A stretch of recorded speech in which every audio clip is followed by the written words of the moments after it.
Be able to have fun, in these hard times. There's a lot of pressure, there's a lot of emotion going on each game. So when we're with each other, we try to, lighten the mood, try to be able to have as much fun as possible. So we can have fun on the court. So highest field goal ever by a rookie, 62% in the playoffs. Did you ever expect that? And how would you say you're able to accomplish that? I never expected that. I definitely say I'm able to have this happen because of my teammates. They're able to find me in open spots. I'm able to get them open, what gets me open.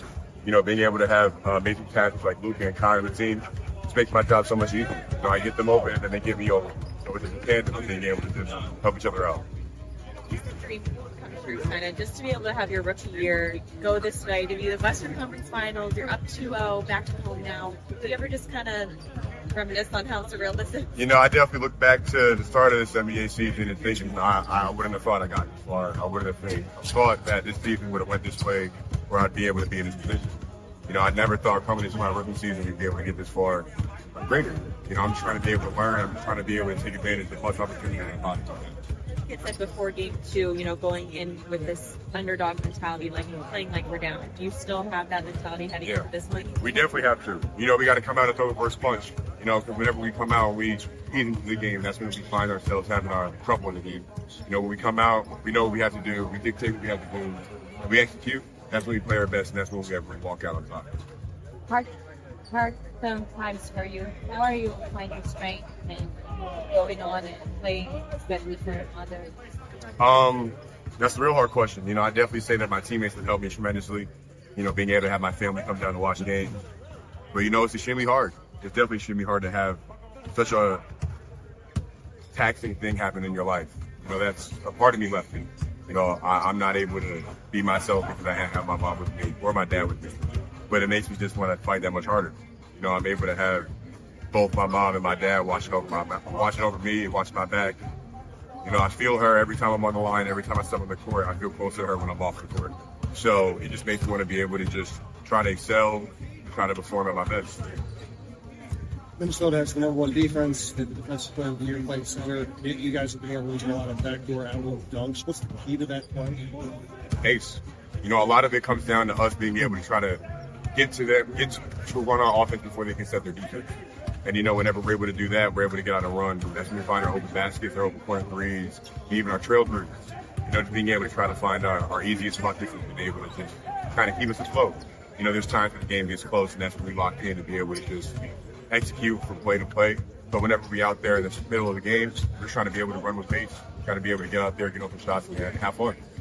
What do you guys doing defensively that's limiting them so much in the paint, so much from here getting downhill to stop playing the usual Minnesota game with their team? I would definitely say it really comes down to us being able to have each other's back. Us trusting that if I'm the lone man, they know I'm there, and if I'm up top, I know I have my lone man behind me. And just trusting our rotation. There's been times throughout the season where we didn't trust our defensive schemes, we didn't trust our rotations. But whenever we kind of settle in, buckle down, being able to trust who we are, trust who has our back, and that's whenever we've been able to play our best defense. Yeah, good. Talk about what was said at halftime the other night. Who all spoke? Was champion? I feel like going into the locker room, I definitely heard a couple voices. I heard Keith, I heard Kai, I heard Luka. Everybody in there gave their ideas. I wouldn't say it was just one person who stood up, but whenever Coach Kim walks in and asks what we got to do, and whenever 4 or 5 players talk about what we need to do, that makes everybody know that we're all locked into the game. We're not thinking about anything outside the game. Dereck, you're up to 2-0 and you get 2 wins on the road.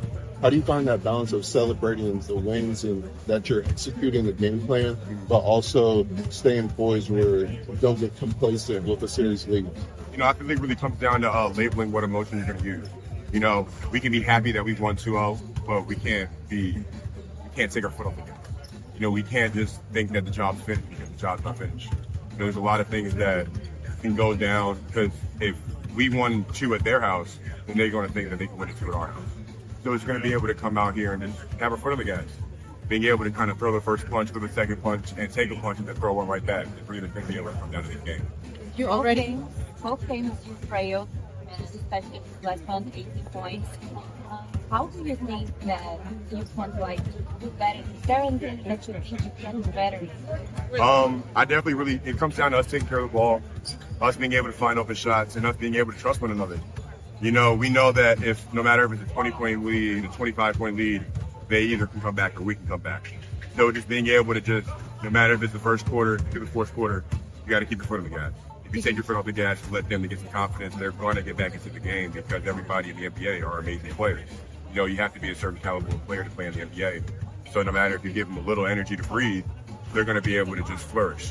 So it's just being able to just make sure you keep the foot in the tightest neck and not let up.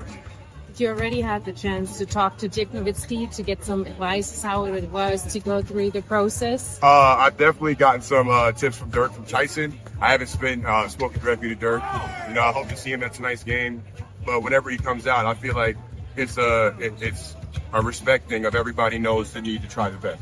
You know, being able to see someone as great as Dirk step on the floor and watch us, it just makes everybody just lock in that little bit more so that we can. Speaking of Tyson, what's the biggest advice he's given you for this postseason? Hard question. It really comes down to being able to keep your mental right. You know, being able to make sure everything off the floor is clean. You don't have to worry about anything off the floor. And at the same time, that just makes everything on the floor that much easier because you don't have anything to worry about. You're focused on everything on the floor, and you're not wandering. You're not thinking about anything else. I'm sure you watched Luka before you came into the league, but did you realize this is a player that people under? Was anything surprising when you ended up coming here and playing with him? You know, I feel like we all can look at TV and we can think, you know, that's cool and all, but there's no way that's really how it goes. But that is really how it goes. You know, I feel like I see more than what the TV sees now. No matter if it's from shoot around to practice, to just shooting around at night school. But, you know, he's an amazing player. He's an amazing teammate. He's an amazing person. I'm just glad I'm able to just grow my game, grow my character as a person around him. I think I've learned so much from him and so much from the game. We know who Luka and Kyrie are as players, but what don't we know about them as teammates or about people to be around and encourage?